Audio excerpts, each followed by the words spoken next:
Hébreux, chapitre 6. C'est pourquoi, laissant les éléments de la parole de Christ, tendons à ce qui est parfait, sans poser de nouveau le fondement du renoncement aux œuvres mortes, de la foi en Dieu, de la doctrine des baptêmes, de l'imposition des mains, de la résurrection des morts et du jugement éternel. C'est ce que nous ferons si Dieu le permet. Car il est impossible que ceux qui ont été une fois éclairés, qui ont goûté le don céleste, qui ont eu part au Saint-Esprit, qui ont goûté la bonne parole de Dieu et les puissances du siècle à venir, et qui sont tombés, soient encore renouvelés et amenés à la repentance, puisqu'ils crucifient pour leur part le Fils de Dieu et l'exposent à l'ignominie.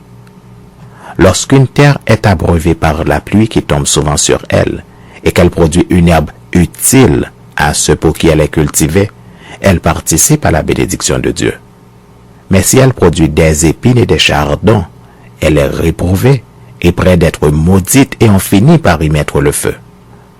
Quoique nous parlions ainsi, bien-aimés, nous attendons pour ce qui vous concerne des choses meilleures et favorables au salut. Car Dieu n'est pas injuste pour oublier votre travail et l'amour que vous avez montré pour son nom, ayant rendu et rendant encore des services aux saints. Nous désirons que chacun de vous montre le même zèle pour conserver jusqu'à la fin une pleine espérance, en sorte que vous ne vous relâchiez point, et que vous imitiez ceux qui, par la foi et la persévérance, héritent des promesses. Lorsque Dieu fit la promesse à Abraham, ne pouvant jurer par un autre plus grand que lui, il jura par lui-même et dit, « Certainement je te bénirai et je multiplierai ta postérité. » Et c'est ainsi qu'Abraham, ayant persévéré, obtint l'effet de la promesse. Or les hommes jurent par celui qui est plus grand qu'eux, et le serment est une garantie qui met fin à toutes leurs différends.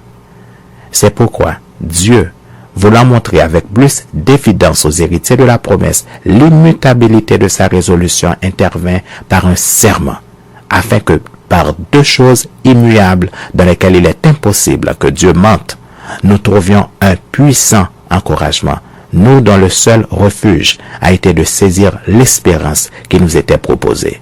Cette espérance, nous la possédons comme une ancre de l'âme, sûre et solide. Elle pénètre au-delà du voile, là où Jésus est entré pour nous comme précurseur, ayant été fait souverain sacrificateur pour toujours, selon l'ordre de Melchisédek.